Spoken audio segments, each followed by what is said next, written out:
정리를 좀 하겠습니다. 구약 성경 727페이지.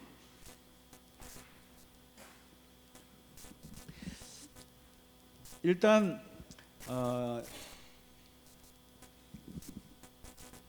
다윗 때부터 말이죠. 다윗 40년, 그다음에 솔로몬 40년.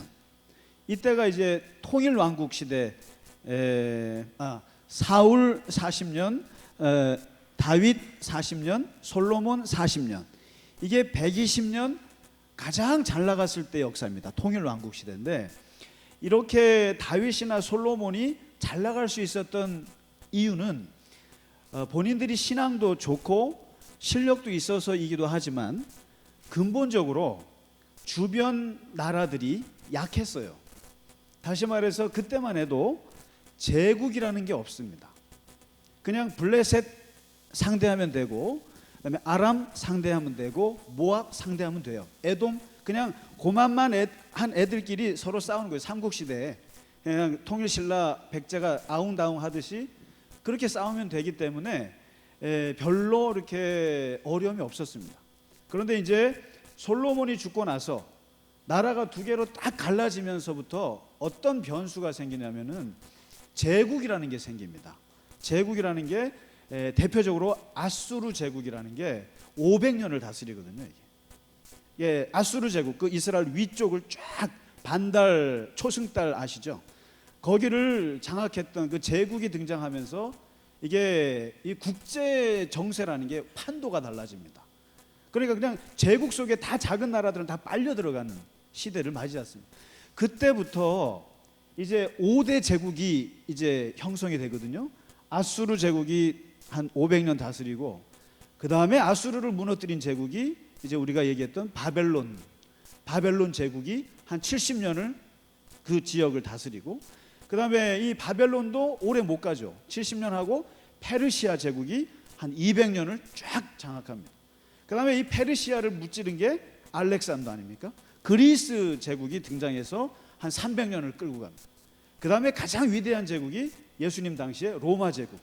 그래서 이게 성경에 관련된 제국이 5제국이 나옵니다. 아수르, 바벨론, 페르시아, 그리스, 로마까지. 그러니까 신구약을 걸쳐서 이스라엘에 영향을 줬던 5제국이 이제 등장하거든요.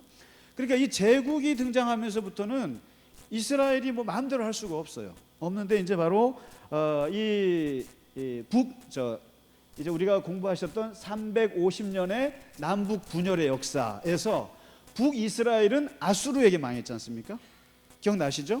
200년 만에 아수르한테 망하고, 남유다는 비록 조그만하지만 150년을 더 버텨서 350년 만에 바벨론에게 다 먹히거든요. 그러면은 이 북이스라엘과 남유다가 왜 망했는가? 이유는 2가지다. 첫째는 분열했기 때문에, 자기들끼리 찢어졌기 때문에.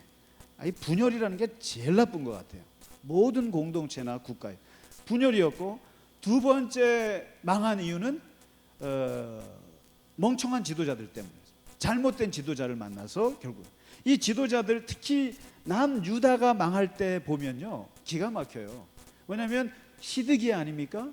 시드기야가 바벨론이 쳐들어왔을 때 예레미야가 계속 그랬어요. 항복하면 너도 살고 네 가족도 살고 네 백성도 산다. 이게 예레미야의 설득이었어요. 그런데 시드기야는 뭐라고 그랬냐면, 항복하면 내 백성들이 나를 비웃는다. 그래서 항복 못하겠다. 그래서 눈이 뽑힌 거거든요. 그러니까 이게 뭐냐면, 잘못된 지도자라는 게 그 아주 쪼잔한 자존심 하나 때문에 나라를 말아먹었다는 거예요. 이게. 그러니까 백성들이 자기를 비웃는 게 뭐가 그렇게 중요해요? 나라가 살아야 되는데, 백성들이 비웃는다는 자존심 때문에 항복하지 않고 버티다가 결국 바벨론에게 그냥 완전히 당해서 자기 눈 뽑히고 자기 눈앞에서 애들 다 죽고 이런 비참한 걸 당하거든요. 그래서 지도자를 잘못 만나서 바벨론의 포로가 됐는데, 예레미야가 얘기했듯이 바벨론에게 포로가 된 이 역사는 4가지 의미가 있다는 거예요. 하나님이 징계하신 70년, 징계받는 70년, 안식일을 900년 동안 지키지 않은 횟수를 뽑아보니까 70년이더라. 70년, 그 다음에 하나님이 다스린다고 하는 교육의 70년. 포로 70년. 그 다음에 진짜 안식을 하는 70년. 그 다음에 이제 바벨론 제국의 수명이 70년이라는 뜻입니다. 이제 그런 의미에서 이제 이 바벨론 제국도 이제 끝나가는데, 이제 역사가 이제 이 70년 역사가 다 끝났거든요. 끝나면서 이제 여기서 이민 2세대, 3세대에서 인물들이 나오기 시작합니다. 나오기 시작하는데, 먼저 여기서 이제 끌려갈 때 대표적인 인물이 이게 안 나오냐?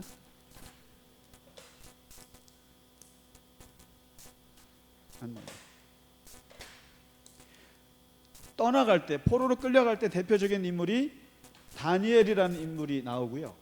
그 다음에 그 끌려갈 때 인물 중에 에스겔이라는 사람이 거출합니다. 선지자. 그러니까 이제 이 바벨론 시대. 그런데 이제 여기서 본토에서 태어나지 않고 바벨론 땅에서 태어난 사람들을 대표적인 사람이 이제 에스라. 이 사람은 대단한 제사장이면서 율법학자입니다. 율법학자인데, 이 사람은 자기가 성경을 공부하면서 자기가 아론 제사장의 시조 아닙니까? 아론의 16대 자손이라는 걸 스스로 성경을 통해서 깨달은 사람입니다. 에스라. 그 다음에 대표적인 인물이 느헤미야. 이런 사람들이 이제 2세대, 3세대 사람들이 이제 등장을 하기 시작하고요. 그리고 이제 여기에 스룹바벨이라고 있습니다. 스룹바벨. 이름이 스룹바벨인데, 이 사람이 누구냐면은 그 포로로 끌려갔던 왕 중에 여호야긴이라는 왕이 있는데 그 사람의 후손이에요. 그러니까 왕족입니다. 스룹바벨.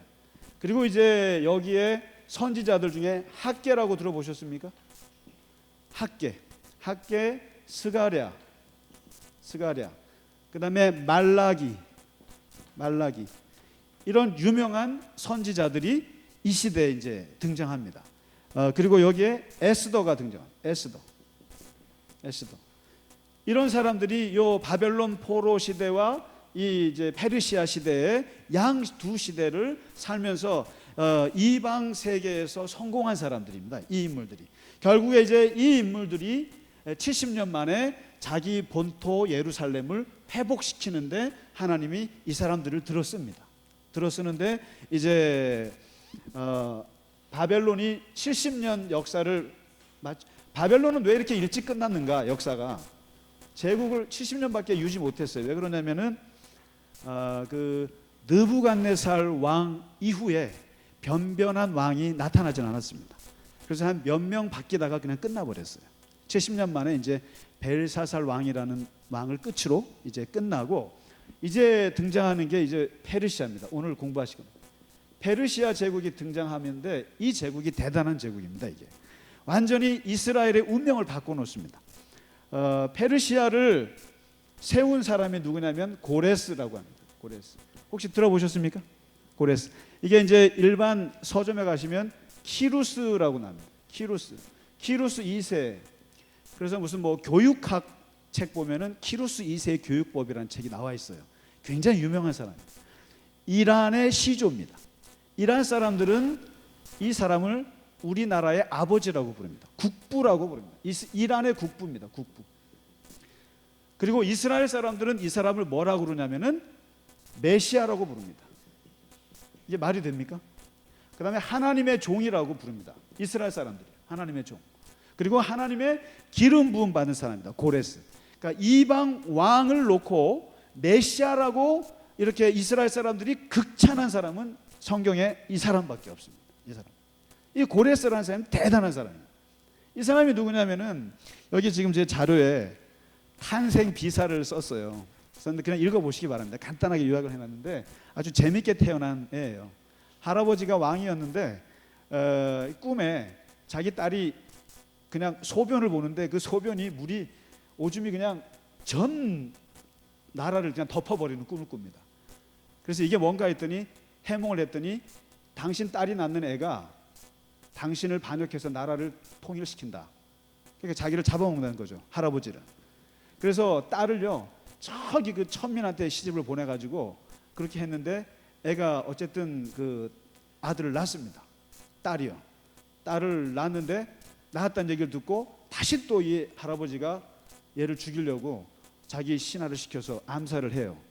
근데 가서 이 신하가 너무 얘가 잘생겨가지고 얘를 죽이질 않고 산속에 소치기 내외한테 팔아버려요. 아니, 판 게 아니라 줘버립니다. 근데 마침 그 소치기 내외가 애가 죽었어요. 그래서 죽은 애를 저기 고레스라고 하고 장례를 치르고 진짜 고레스를 키웠어요. 애를 키웠는데 애가 10살 때 워낙 리더십이 강해서 애들이랑 놀다가 어쩌다가 할아버지 왕이랑 만나게 됩니다. 만나게 되는데 할아버지가 딱 한눈에 알아봐요. 자기 손자라는 거. 그리고 이제 자기 신하가 얘를 죽이라 그랬는데 안 죽였잖아요. 그래서 이 신하의 아들을 죽여서 그 아들을 음식으로 만들어서 아버지한테 먹게 합니다. 신하에게. 그래서 신하는 자기 뭣도 모르고 자기 아들의 음식을 먹죠. 그리고 이게 네 아들이라 그랬더니 이 사람이 화가 나서 반란을 일으켜서 그 고레스를 데리고 반역을 일으켜서 그 당시에 메대와 바사, 메디아라고 그러죠. 메디아와 바사가 페르시아거든요. 두 나라가 갈라져 있었는데 이 고레스가 이 두 나라를 통일시킵니다. 할아버지 몰아내고 통일시키면서 새로운 제국을 탄생시킵니다. 고레스가. 근데 이 고레스가 굉장히 똑똑한 사람이에요. 굉장히 똑똑하고 지식이 많고 아주 교양이 아주 좋은 사람입니다. 귀가 아주 넓은 사람인데 이 사람이 딱 제국을 딱 만들고 나서 어떻게 할까 생각해 보니까 옛날의 제국들이 어떻게 했는가를, 속국들을 어떻게 했는가 조사해 보니까 아수르 제국은 혼혈 민족을 만들었죠. 막 섞어가지고 정체성을 없애는 방법. 그 다음에 바벨론은 인질 교육을 했죠. 다니엘 같이 똑똑한 애들 인질 교육해가지고 본국에 보내서 이데올로기 교육했는데, 근데 고레스는 생각해 보니까 이래도 안 좋고 저래도 안 좋고 그래서 고레스는 어떻게 하냐면 관용 정책을 펴니다. 다 돌려보내. 고향 가고 싶은 사람 다 가. 갈 때 가서 너네들 섬기는 신들 다 섬기고, 그리고 가서 성전 짓고 싶으면 다 지어. 그리고 돈까지 다 대줍니다. 다 대주고. 그래서 고레스가 등장하면서 모든 거기에 바벨론 포로로 끌려왔던 속국들이 다 고향으로 돌아갑니다. 그러면서 이제 펼쳐지는 것이 1차 귀환, BC 538년, 2차 귀환. 이 숫자를 외우면 참 멋있지 않아요? 근데 못 외웁니다. 458년. 3차 귀환이 444년. 그래서 538년 우리가 끌려갈 때도 1차, 2차, 3차로 끌려갔지 않습니까? 근데 돌아올 때도 1차, 2차, 3차로 돌아오는데 1차 귀환의 대표적인 사람이 스룹바벨이라고 아까 말씀드렸죠. 스룹바벨. 왕자입니다. 왕자 일종의. 그 왕족의 후손. 스룹바벨이 총독으로 임명받아 가지고 와서 1차 때 뭘 하냐면 성전을 짓습니다. 무너진 성전. 이게 70년 동안 예루살렘 성전이요 꼼짝 못하고 그대로 있어요. 황폐한 불탄 채로. 그러니까 솔로몬 성전이 무너진 상태대로 70년을 그대로. 그래서 그 성전에 보면 누가 있냐면 사람이 없고 거기에 산 여우들이 놀더라. 성경에 보면. 그러니까 완전히 황폐해졌죠. 그 성전을 재건하는데 스룹바벨이 와서 이거를 다시 짓습니다. 짓는데 이 성전을 제2의 성전이라고 그러고, 그리고 스룹바벨 성전이라고 합니다.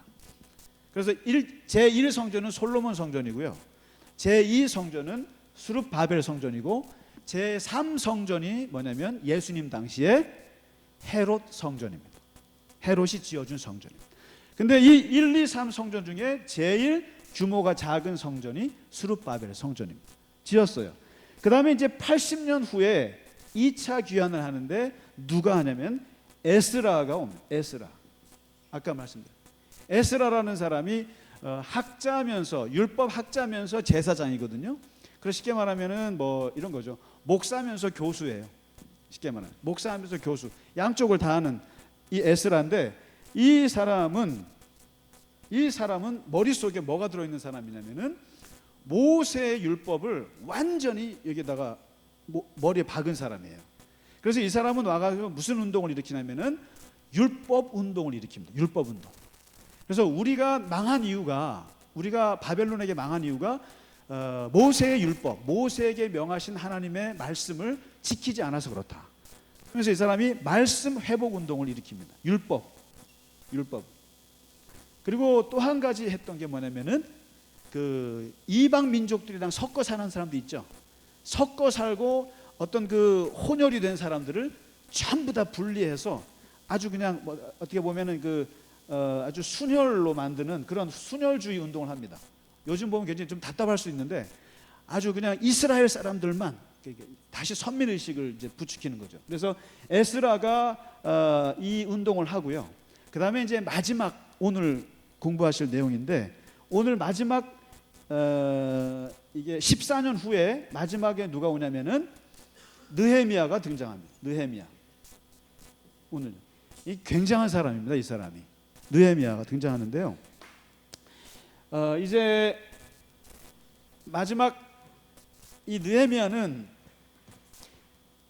이 예루살렘이라는 데를 모르는 사람입니다. 이 사람은 이민 3세입니다. 이제 그러니까 이 바벨론 시대에 태어나가지고 페르시아에 걸쳐 있는 사람입니다. 이 사람이 느헤미야가. 근데 느헤미야는 태어나기를 그쪽에 태어나서 거기서 그냥 쭉 성공하는데 요셉처럼 요셉도 그랬고 다니엘도 그랬고 이 사람은 해외에서 태어나서 거기서 성공을 해서 어디까지 올라가냐면은 술 맡은 관원입니다. 술 맡은 관원장이 됩니다. 이게 성경에서 이렇게 나오니까 되게 이거 뭐 술 뭐 별거 아닌 거 아닌가 생각할 수 있는데 이 자리가 어떤 자리냐면요. 재상보다 높은 자리입니다. 다시 말해서 좌의정 우의정보다 높은 자리고요. 그 다음에 음식에 독이 들어가 있는지 맛을 보는 사람입니다. 왕의 음식에. 그 다음에 왕이 누구와 접견해야 할지를 결정해 주는 자리입니다. 그러니까 이 사람은 만나도 됩니다. 만나면 안 됩니다. 결정해 준 사람이고, 그 다음에 왕의 개인적인 고민을 유일하게 상담하는 사람입니다. 이야기를. 그 다음에 이제 궁궐에서 매일같이 그 잔치가 있지 않습니까? 파티가 주연이 있을 텐데 그 주연의 총책임자가 됩니다. 이 사람이. 그렇죠. 그 다음에 또 어떤 게 있냐면은 왕의 그 밀령이라고 그러나요? 왕이 아주 그냥 그 명령을 조용히 시행하는 사람. 그러니까 누구 가서 죽여라 이렇게. 그래서 아주 왕의 측근 중에 측근이 된 거죠. 느헤미야가요. 그런데 이제 이 느헤미야가 사실은 자기 조국에 일어나는 거에 대해서 관심이 없어도 되거든요. 뭐 크게 뭐 자기 할아버지 집인데 뭐 그렇게 관심이 없는데 오늘 느헤미야 1장에 보시면은 유명한 장이 나옵니다. 이게 뭐냐면 친구로부터 몇십 년 전에 가서 수룹바벨이라는 그 선조가 성전을 지었다는데 그 다음에 또 뭐 이렇게 성전을 지었다는데 소식이 들려오는 게 뭐 또 불타고 뭐 환란이 일어나고 막 이렇다는 소리 들으면서 이 사람이 충격을 받습니다. 충격을 받으면서 아주 며칠을 울어요. 울고 나라를 위해서 기도하는 장면이 느헤미야 1장입니다. 그래서 우리가 구국기도의 대표적인 본문이 느헤미야 1장입니다. 나라를 위해서 기도할 때 이 느헤미야가 이렇게 기도하는 장면이 기도문이 나오는데 이 사람이 그 기도하면서 6절에 보시면 뭐라 그러냐면은 나와 내 아버지가 범죄해서 이런 어려움을 당했습니다. 그리고 하나님께서 우리를 지켜주시면 정말 우리가 다시 돌아올 수 있습니다. 그러면서 그 한탄하고 다시 간구하는 기도를 드리고 나서 이 사람이 기도를 며칠을 하냐면은 4개월을 합니다. 4개월을 자기 나라를 위해서 간절히 기도하면서 기도만 하는 게 아니라 준비를 해요. 그러면서 진짜 어떻게 예루살렘 그리고 이스라엘을 회복시킬 수 있을까를 4개월 동안 고민하면서 기도하다가 제일 중요한 게 뭐냐면 어떻게 아닥사스다 왕, 이 왕을 설득할 것인가. 그러니까 내가 어떻게 잠깐 휴가를 내고 어떻게 이스라엘로 가서 할 수 있을 것인가. 이게 뭐냐면 성전도 지었어요. 성전도 지었고 말씀도 이렇게 들어왔는데 문제는 사회 안전망이 엉망입니다. 이게. 사회 안전망이. 그러니까 거기 사마리아 사람들 와서 괴롭히고 툭하면 음식 뺏어가고 온갖 도난질하고 이게 안전망이, 옛날에 안전망의 대표적인 거 뭐겠습니까? 성벽이죠. 성벽이 안전망입니다. 그러니까 성벽을 쌓아야 되는데 성전만 지어봐야 소용없어요. 들어와서 다 훔쳐가니까. 그래서 느헤미야는 뭐냐면 내가 돌아가면 성벽을 쌓아야겠다.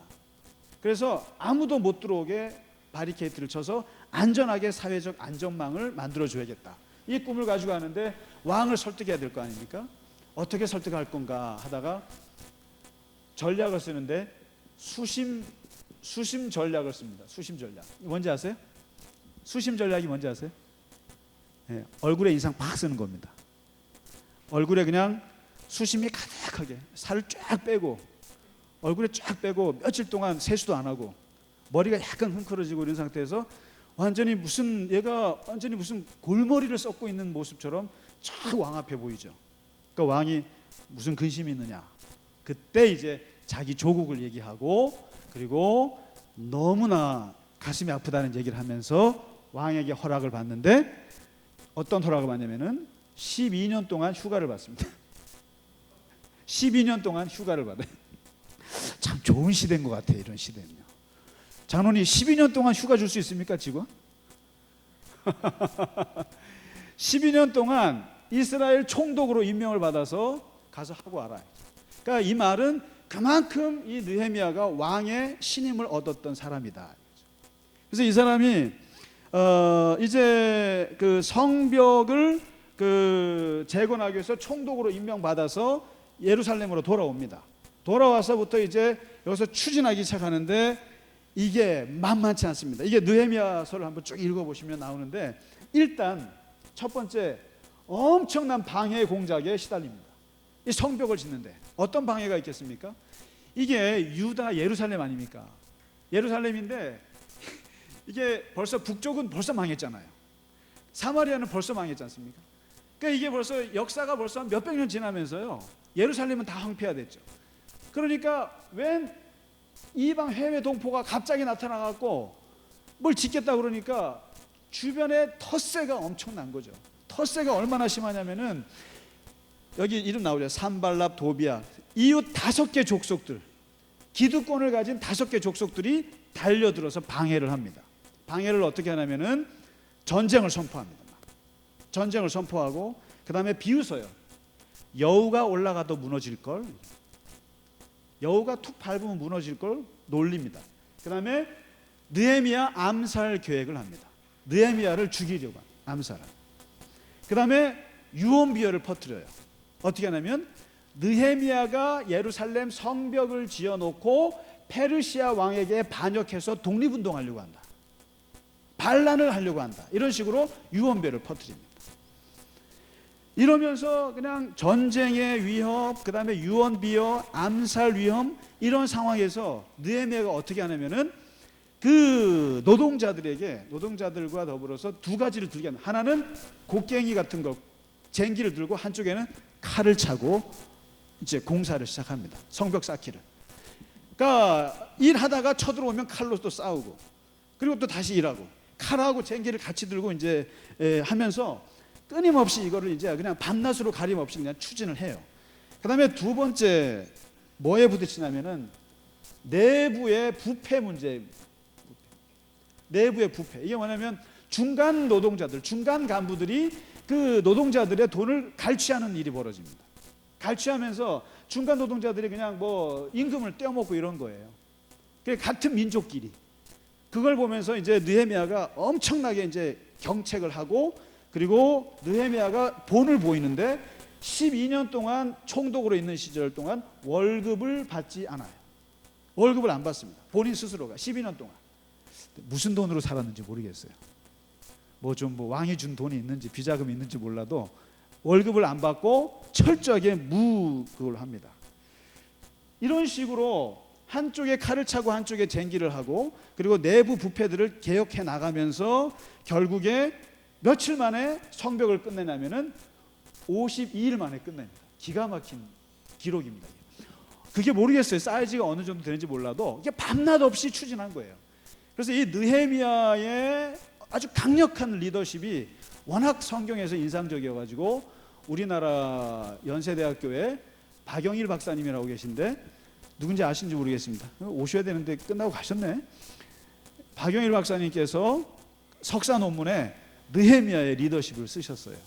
그래서 제가 예고글에 소개했을 때 보셨나 모르겠습니다. 8가지의 리더십 특징을 쫙 쓰셨어요. 그래서 제가 이번에 장로님한테 저 논문 좀 갖다 주십시오.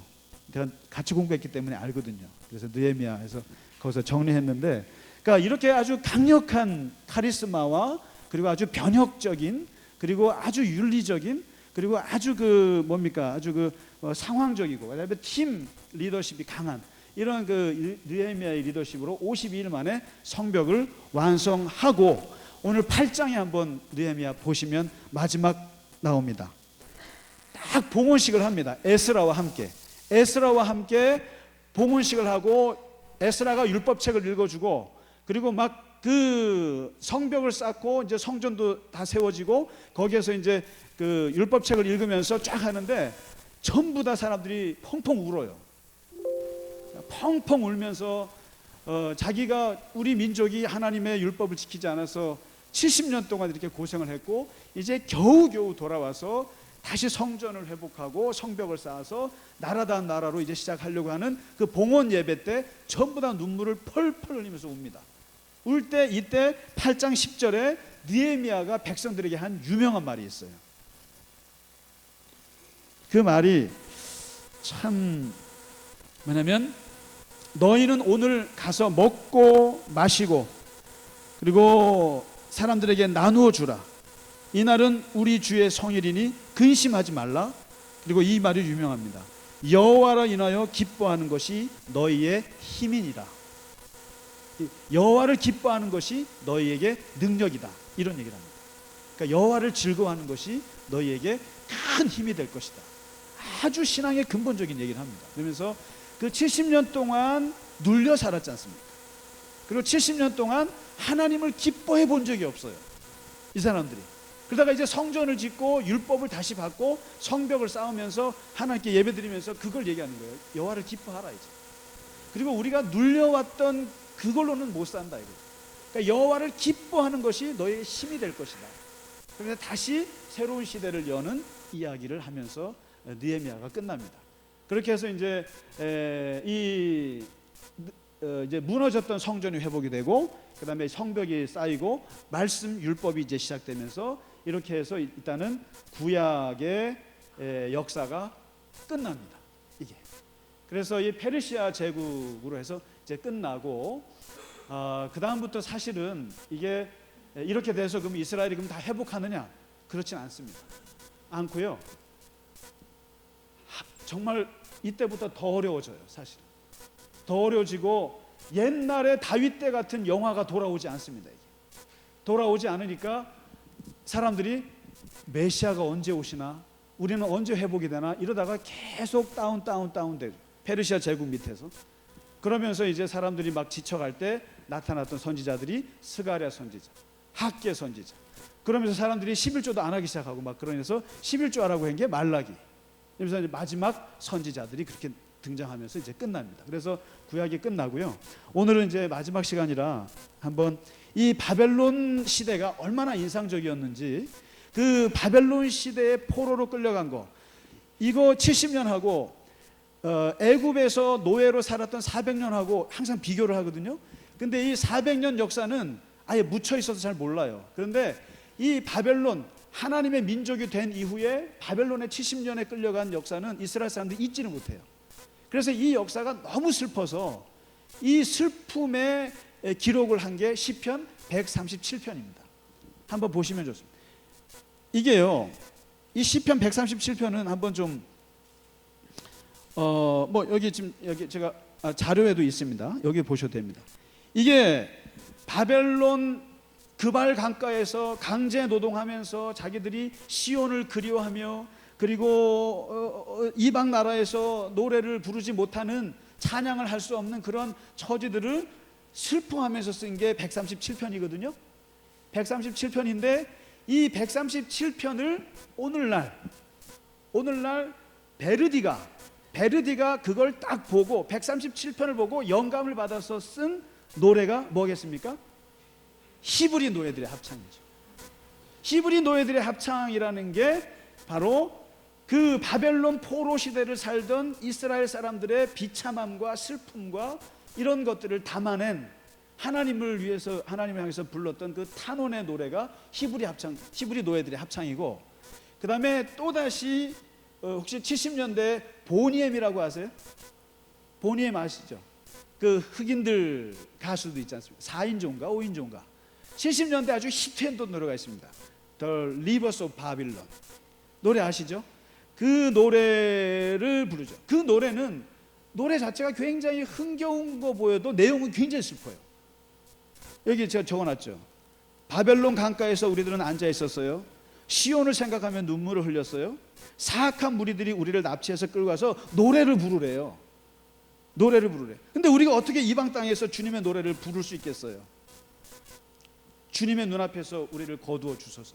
이런 슬픈 노래가 By the rivers of Babylon 그 노래 있죠. 그거 나중에 보시고, 오늘은 마지막 시간이니까 히브리 노예들의 합창 이 노래를 한번 스크린과 함께 그 유명한 그 합창단이 이렇게 오페라처럼 나부코, 아마 나부코 장면이